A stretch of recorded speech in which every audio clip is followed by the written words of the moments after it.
Hello and welcome to Trading a Smaller Account. My name is James Boyd. We welcome you here today. I am in the stead of Barbara Armstrong, who should be traveling to the Chicago event tomorrow. And so I feel honored to actually be in her stead. I used to teach this class when it first came out a couple years ago. So this is like returning home. So we welcome all of you here today. We got Sharon, Elena, Debbie, Grace, Kevin, Fayez, and many others. Welcome to all. Now, just real quick as we get started, trading a smaller account. So strategies, we want to talk about how to be capital efficient, have really strategies that are really probably more defined risk, hence smaller account, and also a way to try to maybe trade trend or let's say have time decay, try to work in the favor of the investor. Now, remember, you can follow Barbara or myself on X. There's my handle right there, at James Boyd CS. Also want to do a quick reminder that as we get going here, when we talk about options, remember that options carry a high level of risk and are not suitable for all investors. When we talk about the information, we're going to provide it for general informational purposes only, not considered an individualized recommendation. When we talk about examples, we will do those on the Paper Money software application. It doesn't matter if you're trading live or real. Feel free to continue to use paper money to practice your craft, right? Practice entries, practice position sizing, practice order types, things like that. If you were driving a Formula One car, you still have your practice car, okay? We never leave the paper money because it allows us to practice, okay? And also remember when we talk about investing involves risk, including loss of principal. Now, what we're going to do is first is I've asked a question in the chat, and the question was as follows: what do you feel like you need help with? Okay, so I don't want to come into Barbara's class and just kind of talk about some of the things I want to talk about. What do you feel like you need help with? Now, we actually had Ray talk about conditional orders. We'll talk about that from a stock and an option example. We also had an example in terms of riding or trading a trend, maybe without a target, something that hasn't hit a stop, and kind of talk about, does the investor maybe just continue to trade the trend? Third thing we talked that was asked in the chat was really in terms of doing trades where they were capital efficient, maximizing reward while minimizing risk. So we will actually take a look at that here today. And we also got Connie Hill in the chat, and we welcome her as well. Now, just real quick, let's kind of go look at an example where we can bring up an example of maybe doing a conditional order. Now, what I'm going to do is I'm going to pull up the example of UNH for just a second, okay? And what I want to do is, so we're going to talk about a conditional order, okay? Now, if a lot of you are kind of thinking, let me just monitoring something, but if we take a look at this, if I said, let me see if I can't write that down, okay? I want to actually just check one thing. Okay. Should work. Okay, there it is. If we said market order, right? So if I said market order, we're going to try to buy, be, or sell at pretty much whatever the price is. Now, are there times to do a market order? Yeah, when you want to hurry and get in and you want to hurry and get out.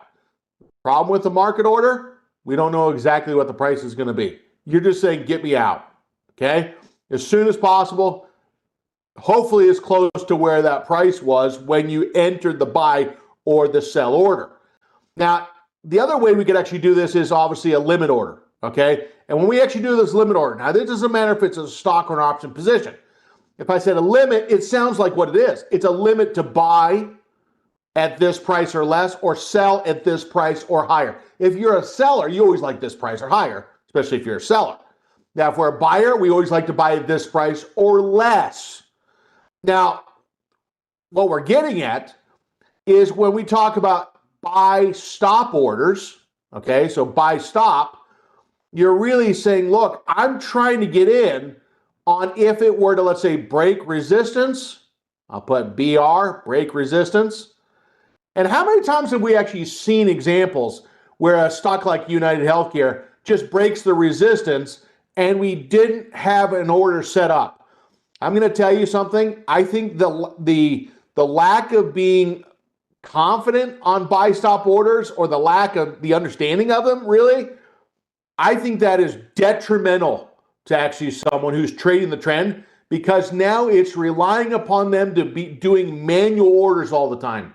Second, you actually have to sit there and watch it or set the alerts and things like that. Where if you did a buy stop, you're saying buy if it gets to this price or higher. So if you're going to do that, you're doing it because why? Because you're trying to say, I want to get in if it breaks resistance. The second thing might just be like a classic bounce setup. And that bounce setup, we just call hold, okay? So if someone says, I don't really use a buy stop, I think you're actually making more work for yourself. Now, if you want to, go for it. Now, in this case, I'm not going to show a classic buy stop by itself because I kind of think of that as almost a blank check.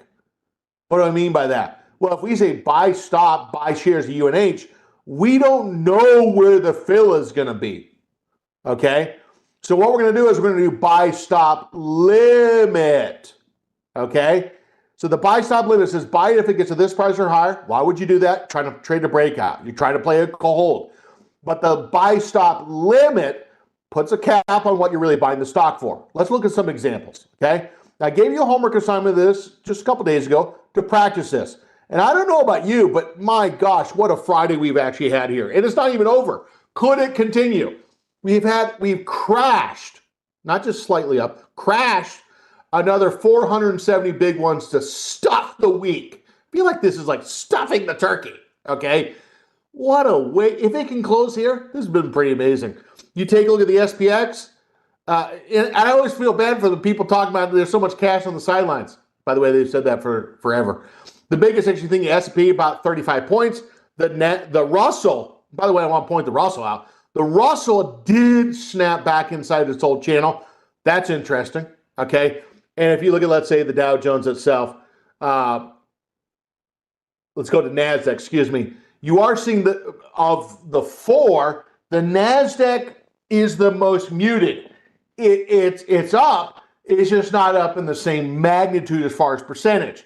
So why do I show you that? Well, because there's probably going to be something that we can practice a buy stop order on. Now, first off, let's go to just real quick. I'm going to pull back up a stock. And the one, now, by the way, I'm going to go back to, if we're talking about one that we're going to do right now, well, we're going to go back to Microsoft for just a second. Now, how many of you remember us talking about doing a buy stop limit order when the investor says, hey, look, I want to try to get in if we get above the close, above the high of the low day? All I'm really doing is I'm going back and looking for the most recent red candle, which was yesterday. And then what I'm doing in this case is I'm saying, look, if we get above that price, I want to get in. Now, this is when there's some commitment here, okay? This is when we're saying, hey, if it gets above this price, trying to get in. Now, we can actually do this as far as a stock position, an option position. It doesn't matter what strategy it is. We're going to show both. Now, what I'm going to do, now the question becomes is, well, when you say buy stop order, do you do it like a dollar amount above that high? Do you do it as far as a percentage amount? For me, I like percentage amount because if I said 20 cents above the high of the low day, 20 cents on Microsoft at $520 is not the same as 20 cents on Bank of America stock. All right. So if we did 0.5%, it's like $2.50, $2.60. Okay. Now, what I'm going to do is, how would we actually do this? Now, trading a smaller account, does it mean that we cannot have any stock positions? Well, that's not true. But we got to remember something is we might just not have 100 shares of stock, of course. Now, that begs the question. Why would someone want a smaller account? Now, that kind of goes back to personal finance. That kind of comes back to consistency and a routine and a discipline, right? And hopefully the investor says, I had a smaller account, I grew that account. Or you might say, I have different size accounts and I'm trying to grow those accounts. Okay, that's fine. Okay, but the goal is maybe not have a smaller account. Now, what I'm going to do is kind of go back and I'm going to right click really right above that high. So if I right click right above that high, right click, what I'm going to now do is going to go buy custom. And what I'm going to do is say with OCO bracket. Now, If I take a look at this, what I'm going to do, and I'm going to imagine that we can only buy 10 shares, okay? Now, we would never say things like, well, if you got 10 shares, you ain't going to make no money. Let me tell you something. If it goes down 50 bucks, you could lose 500. Goes up 50 bucks per share, you could be up 500 bucks. You can, okay? Now, what I'm going to do is I'm going to change this limit order to a stop limit. Now, when I taught the in-person events, I would ask people, and I found that 85+% of people did not use buy stop or buy stop limits, which means they're going to have to be manually watching the markets, which means they're going to be having to do a lot more alert orders, which means they're probably going to be late in terms of getting the breakout. Maybe this is the problem.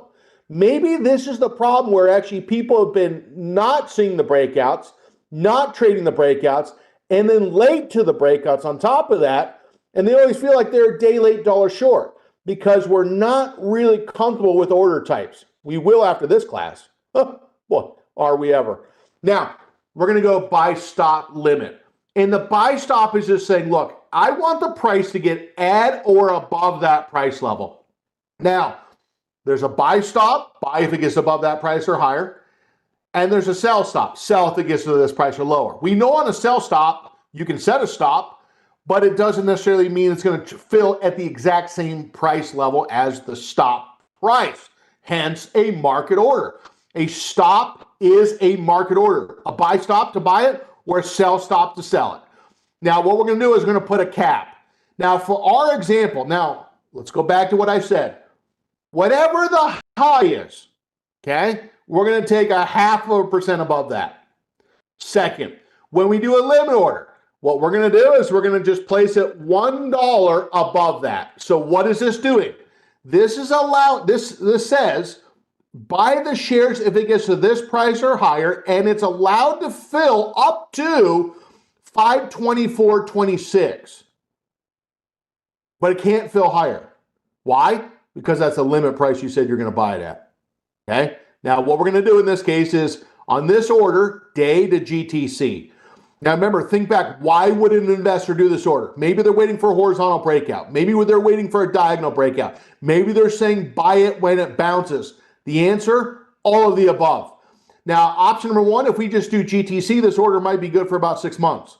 If we came in here and said, click on that gear right there, that's gear settings, you're now going to see, if I go back to that gear settings, you're now going to see, I click that, there it is. You can also cancel it at a specified time. Now, I don't know about you, but a lot of people don't like to have pending orders sitting on indefinitely, or at least for 6 months. You could say, look, I'll give it a week to get a fill, or try to get a fill. If in 1 week it doesn't fill, just cancel the order. How do we get here? We just clicked on the settings right there. I want you to think about something, two things. Look at the market rally since April and think about how many buy stops could have gone off. The answer, a lot. Did you miss any bounces or breakouts since April? If you feel like you did, then you actually need to understand buy stops and buy stop limits, okay? Now, this right here is a stock trade, okay? Stock trade, stock trade, stock trade. Now, if I went back, what we're gonna do in this case, I'm gonna put a target example given at 550, okay? 550, okay? And what I'm gonna do is I'm gonna set a stop underneath this diagonal line, okay? And if I set it underneath the diagonal line, it's about 512.96, less 2%, and if we do that, it's gonna be 502.70, okay? Now, the whole purpose of this was really kind of more the order types, but if we did an order kind of with this target and a stop, there we go. This is gonna be GTC, that's gonna be GTC. Now, the question I gotta ask you, do you feel like that you could actually practice this yourself? Okay, so number one, we're actually putting the buy stop price at 1%, excuse me, 0.5%, half of 1% of above, high of low day. Okay, do you feel like you could do that? Second, if we said, hey, James, so that first entry, that is really like a bounce setup, okay? Well, wonder if it's not a bounce setup. Wonder if it's like resistance, whether it's horizontal or diagonal, and how far are we going to set it above there? Well, we're going to take 2%. Now, I know people are like, wait, why start with something? Well, we could say take 1%, we could say take 2%, take 3%. We got to start somewhere. Okay? Can we all just sell out to practice like somewhere, start somewhere? Wonder if you like to do 1%. Go for it. But what we're going to practice collectively is we're going to say, look, if we're doing a bounce setup, we're going to identify the high of the low day, take 0.5% above that high, and that's going to be the buy stop price. Now, remember, with that, the limit is, in this case, let's start somewhere, is $1 above that entry, above that buy stop price. And we did that before, right? We said, hey, look, if that buy stop price is $523.26, we're going to add $1 above that. Doesn't mean it's going to fill up to that price, but we're just saying it's allowed to buy up to that price level. Okay. Now, if we're talking about resistance, we're going to identify the resistance. We're going to add 2%, and that's going to be the buy stop price. Do you feel like you can practice this? Now, what we just did is a stock trade. Could we do an option trade with the same understanding? No. Oh, the answer is, of course not. It's not no. The answer is yes. So, but we're going to use the same thing. Now what we're going to do is I'm going to go back to confirm and send. Now, by the way, I didn't really get like, yeah, James, I feel like I could practice that. How many of you feel like you could practice this? The buy stop. Whether it's a bounce or a breakout, do you feel like you could do that? I already know how to do it, okay? And by the way, I don't think a lot of people talk about buy stops. And I think there's a mental block in most people's minds because we were trained as retail people. When I say retail, we just buy stuff collectively, right? We're always so trained to buy cheap. But in terms of the market, sometimes we don't necessarily want to buy cheap. We want to buy when the momentum is going to the upside and or breaking out. You're trying to catch that push. Now, the con about this is we don't know if it's going to continue to the upside. But you're thinking if it got to that level, that would not be a bearish sign if it did. Fair? All right. Now what I'm going to go ahead and do is we can just send that order. Now, what I want to do is I also want to go back to kind of another example for just a second, okay? Now, if we go back, I want to also pull up just a couple stocks real quick. So we saw the UNH. Now, we rolled that position yesterday. That roll, okay, so that one was the example where we had a vertical, and then we rolled the position yesterday. I think on that vertical type trade, 65-ish% with about 15 days expiration, and we rolled that position, okay? Now, if I try to pull up and say, let me see if it's there, position, what is that? This is that position. So we have shares of UNH, shares, and then this is the new position we did yesterday. I was thinking that, for example, that was a short put vertical, stand corrected. It's a long call vertical. It is interesting to note that in about a 1 day period in this example, it's up about 27% in 1 day. Not bad for just a 3% move on the stock, okay? Now, by the way, it's also not a bad, when you look at the spread, it's a $10 wide spread. You see that the max, the debit there was about 570 or so. And it's up about $80. $80 on 570, it's not bad, okay? In a 1 day time period, could it continue? Now, what I want to do is we will go back to Caterpillar. We've been how many of you have been watching Kitty Cat? Okay. Now, Caterpillar, for example, has had a pretty good push here to the upside. We're not going to take a new position on it. It's just kind of still gone to the upside. Now, remember, if you're looking at industrials, it's hard to look at industrials and not say Caterpillar. Okay. Now, when you look at, let's say, the industrials for just a moment, you're going to see that that looks like a brand new high. Brand new highs are not bearish material. Let that sink in. And so if the sector is actually going to the upside, which stocks are getting a push as well? Now remember, when we say industrials, we're also saying transports, okay? Do not forget about transports, and we talked about that this morning. Now, I want to also go back to just real quick, Johnson & Johnson, another stock that has gone bananas to the upside. Some of you don't even like bananas. Fine, don't like them. But the biggest thing is a big, huge pull on J&J. IBM, if you take a look at that has smashed its way higher. Holy V pattern, okay? And then if you take a look at Apple. Now, Apple today got downgraded by Jefferies. They said, Jefferies actually said, oh, we see 20% downside from here. Okay, now Jefferies, an analyst firm, they're only one analyst firm. It was their viewpoint. When I say their viewpoint, their analyst team's viewpoint or an analyst at Jefferies. Could they be right or wrong? Yeah, sure. Now, what I'm going to do is, let's say in this case, some investors don't care about Jefferies and they're just trading the technicals. Now, Jefferies might be right in a 1 to 2 year time frame, maybe, if they're right at all, or maybe other investors might be right.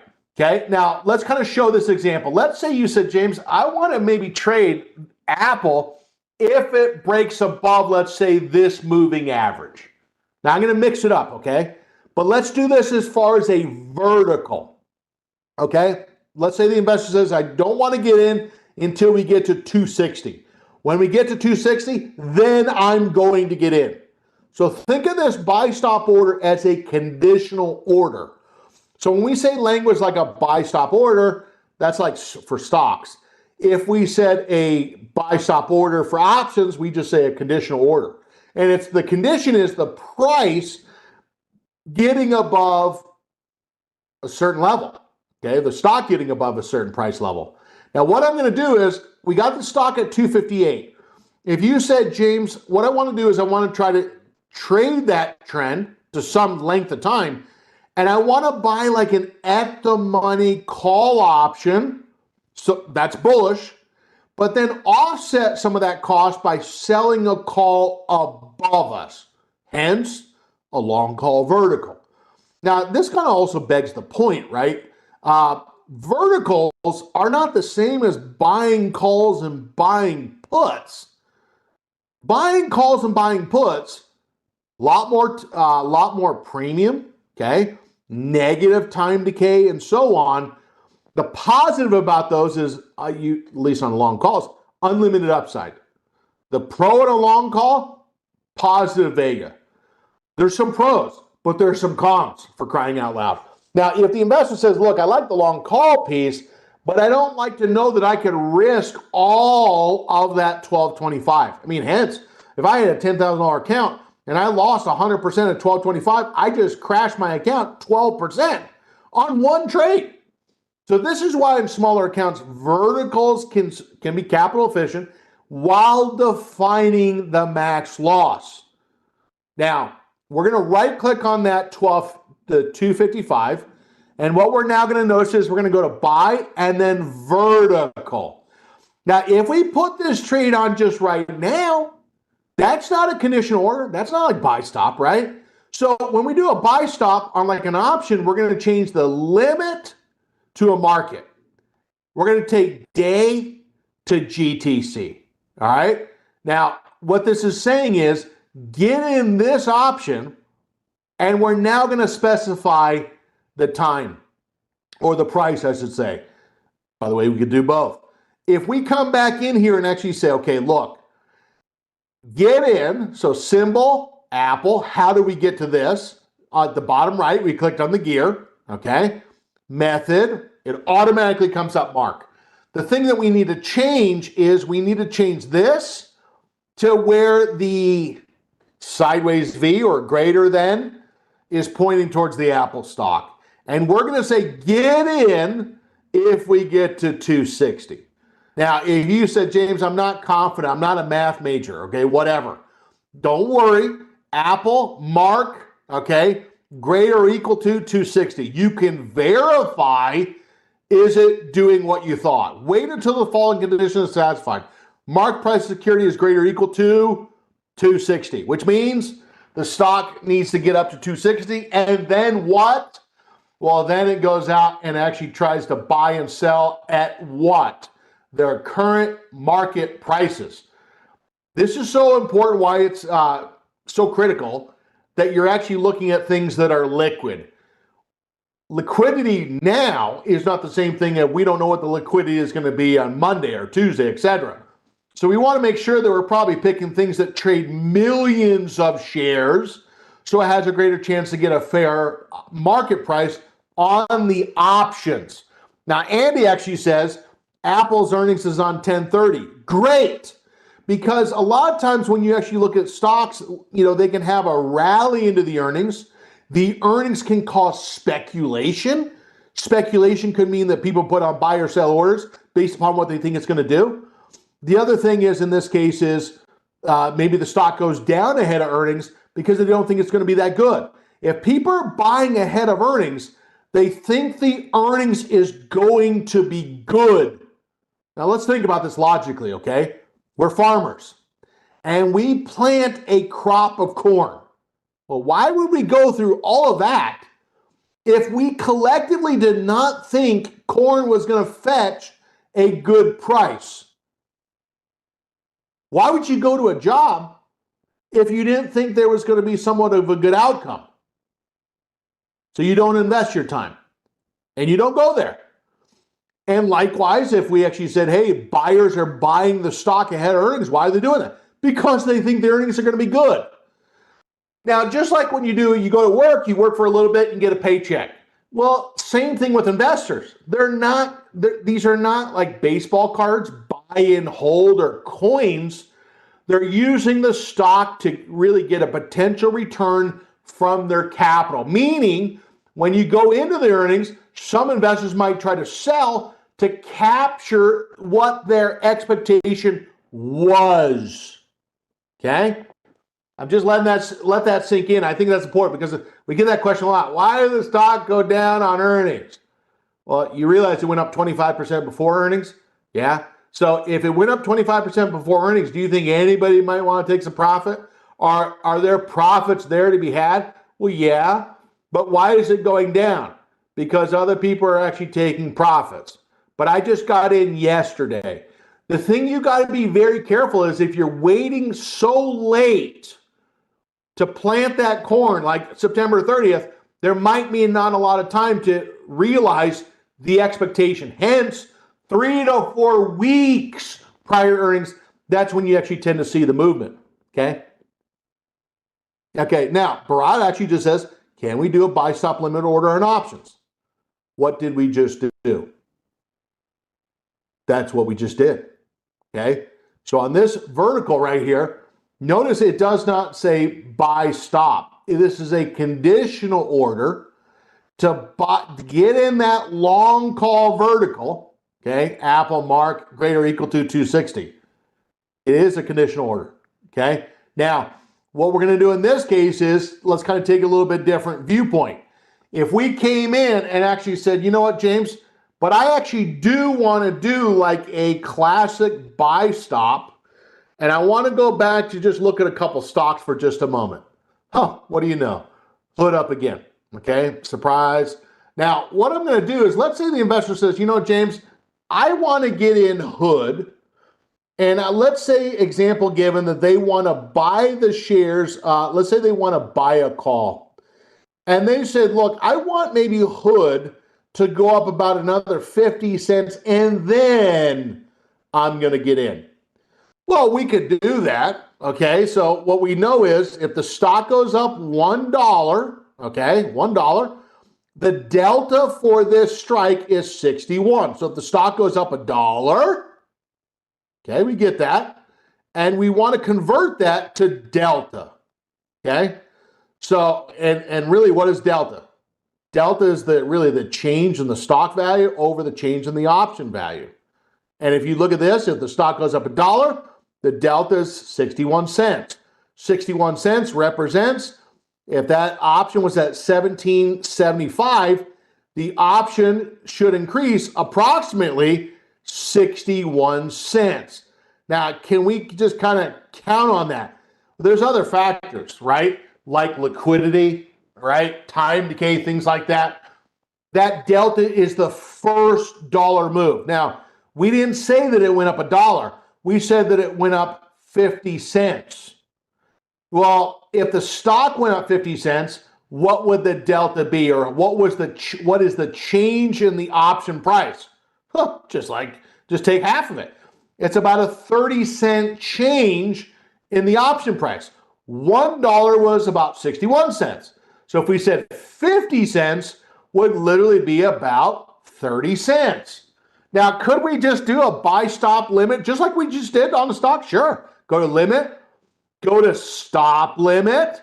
And what we're going to say is, hey, look, if that option price goes to 18.10, excuse me, 18.10, get in, okay?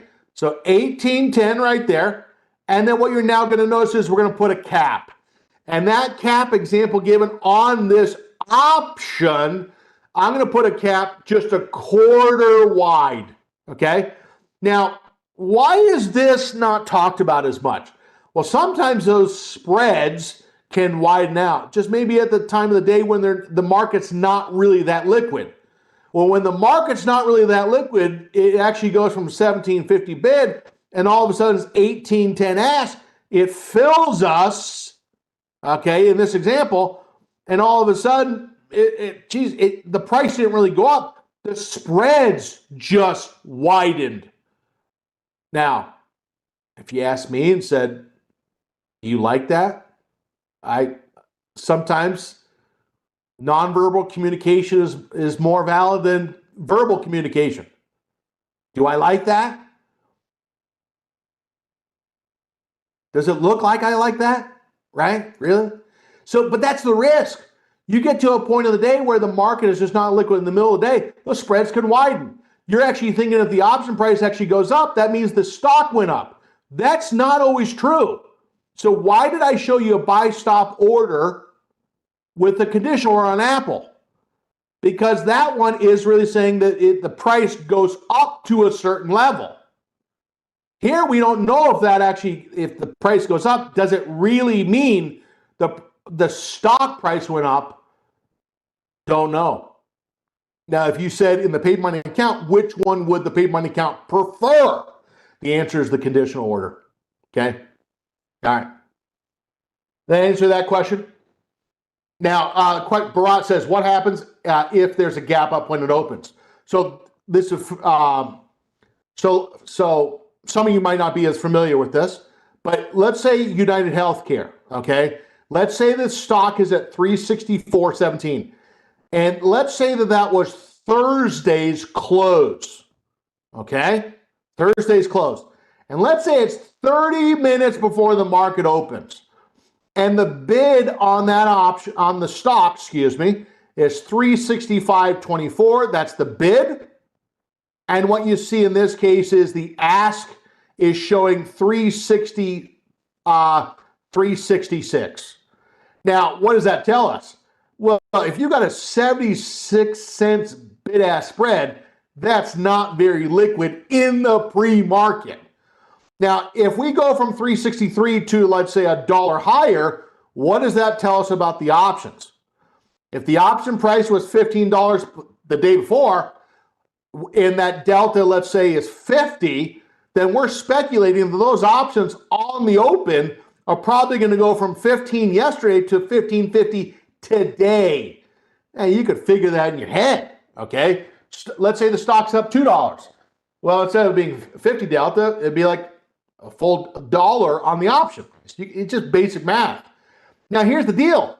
If you do not want to get filled in, let's say, the first 10 or 15 minutes to make sure the volume comes in, the bid-ask spread of the options come in, what could the investor do as we use our heads?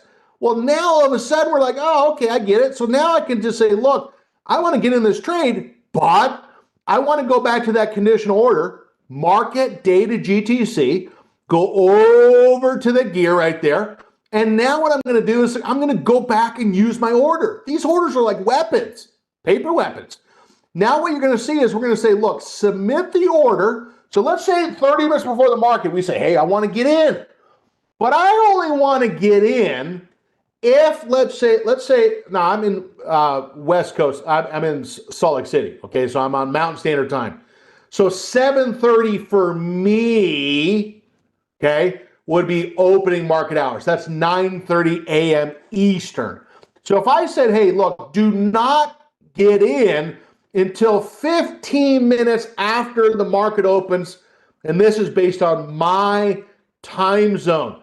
So instead of being 7:30 Mountain Standard Time, I'm going to say 7:45. Why the delay? Well, what you're trying to do is you're trying to make sure the volume comes in on the stock, kind of see the price action as well, and then does the options narrow. Now, I'm going to be honest with you, okay? Now you can understand why I keep talking about the Dow 30, the NASDAQ 100, the S&P 100, because those are the stocks that have the greatest chances of not having this type of situation. Meaning there's a delay in volume, you get wide bid-ask spreads, things like that. If someone's trading Apple, Microsoft's, Nvidia's, things like that, there's a lesser chance of wide bid-ask spreads in the pre-market. They're probably already penny wide in the pre-market anyway, which means the options probably have a greater chance to not have that delay in terms of actually becoming a tighter bid-ask spread in the option. So the moral of the story is you kind of created sometimes your own problems by trading things that are not as liquid. Okay? Moral of the story, stop doing that to yourself. Okay? Now, if we go back to this, so Dean's question is on the Apple vertical example, how do we know how much the trade would cost? Well, so you could kind of just do a couple of different ways you could actually do it. You could actually go to the option Theo in Greeks and go to, let's say, Theo price, okay? And you could actually just come to this and say, let's minus this out. So let's say we were wondering, so here's today, October 3rd. Let's say we want the stock to go up, let's say $2, okay? So here's today, October 3rd. Stock goes up $2. And now what you're now going to see is, I'm just going to write down 1775. That's for the call, the buying of the call. And we got about 1525 on selling the call. And I'm talking about the 145, 150. Now, if we said, well, how much is that? It looks like a debit of $2.50. Is everyone with me? Okay. So if we just got in right now, we're thinking, we pay that minus, you collect that plus. And if we look at the difference there, it's $2.50. So if I did this and said, look, today's day, let's say the stock goes up $2, can we see what the theoretical prices are going to be? Answer, yeah, we got about $19. You pay that. And then $16.46, and you collect that. And if you look at that and say, well, it's going to be about $2.54. Is that dramatic? No. Now, the one thing we've got to also understand is this is a Theo price, okay? But that's how you could actually do it, okay? Yeah, no worries, okay?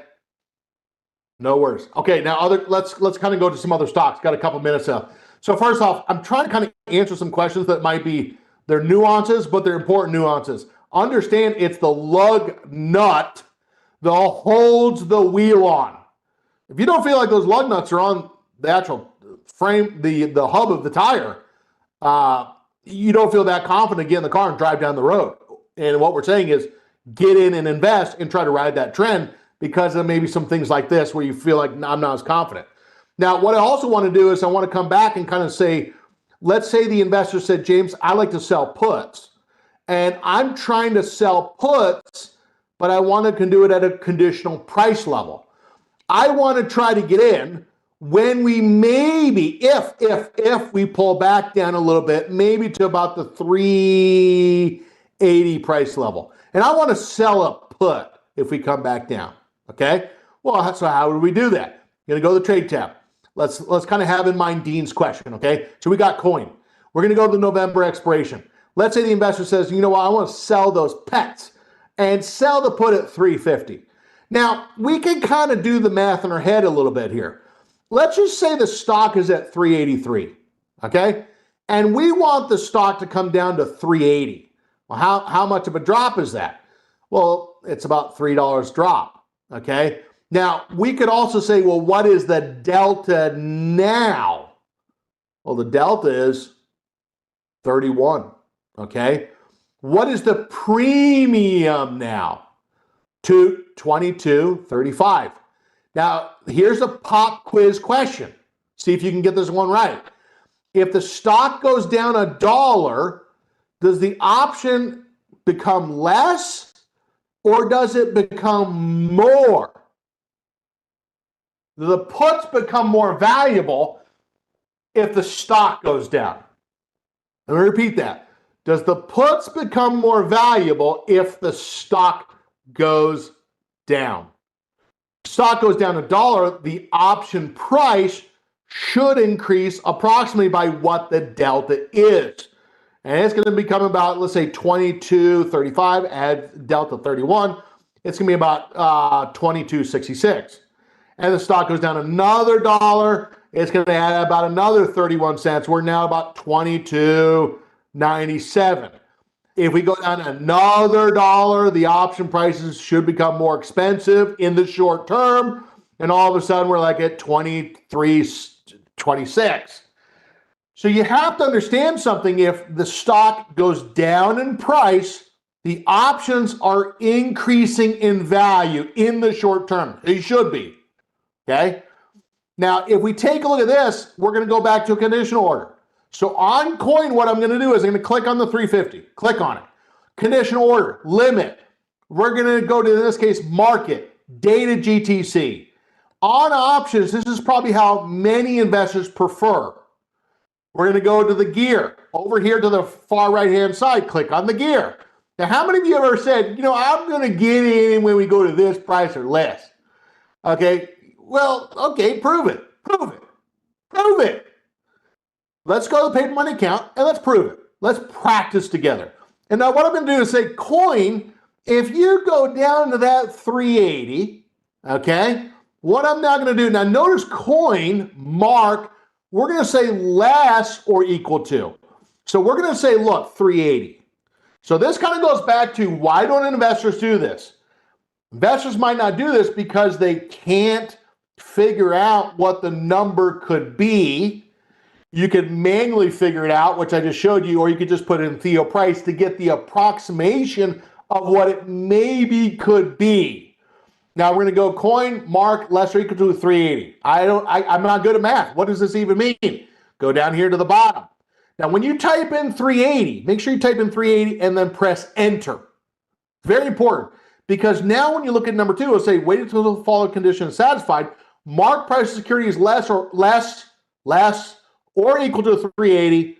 And now what you're going to see is then if that happens, then sell the November 350 put at what? At its current market price. Oh, bid-ask spread becomes so important. Now, if I said, well, James, I'm not good at math. Could I just cheat and use that Theo price? Yes, that's what it's for. Go to Theo price, today's date, there's the 3rd. Instead of being $2 up, let's go $3 down. And if we did $3 down, it tells us what's the approximate stock price. And then we can go over to the 350 strike. That's the option prices now. If the stock goes down $3, then what you see is the theoretical price of the option, if we got filled, might be in the vicinity, theoretical, not actual, 23.47. There it is. Now I'm going to tell you, why don't people use the words? I think they're uncomfortable as far as actually some of the things we've already talked about, okay? But also it's like the pricing. You should be able to manually do in your head kind of a $1 to $3 move up or down without even using Theo price. If you said, James, I'm new to this, can I kind of use the monkey bars here or the handlebars, so to say, and kind of let it do the math? Yes, But I would just say over time, you want to just be able to manually like think through it. Wonder if it goes up one plus 1, 2, 3 up, 1, 2, 3 down, and you could pretty much get an idea of what those option prices are going to be without having to do this. Now, when you do it over and over again, it just kind of becomes more second nature. That's a matter of anything. Now, what I'm going to now do is go and confirm and send. Now, the thing with what we want to say in closing here is, how many trades do you feel like you missed because you didn't understand conditional orders? Today, we actually talked about conditional orders in terms of stocks, options, and also doing conditional orders on basing it on price, not just option price, but it's based on the stock price and the option price. We said in our examples we would prefer the stock price to trigger the option order. I'm out of my time here today. We got Cameron May coming up next. I want to thank Connie Hill for answering those questions in chat, and thanks to all of you. My content that we actually covered today was based upon your comments, and so I wanted to kind of make sure that it was relevant to what you were thinking and you wanted to improve upon. Homework assignment is go out and practice, okay? And so with that said, think about how you can improve by using those conditional orders on stocks and options. Stay tuned for Cameron May coming up next, and don't forget to subscribe. And with that said, have a great day and weekend, and Cameron May coming up next. Bye-bye.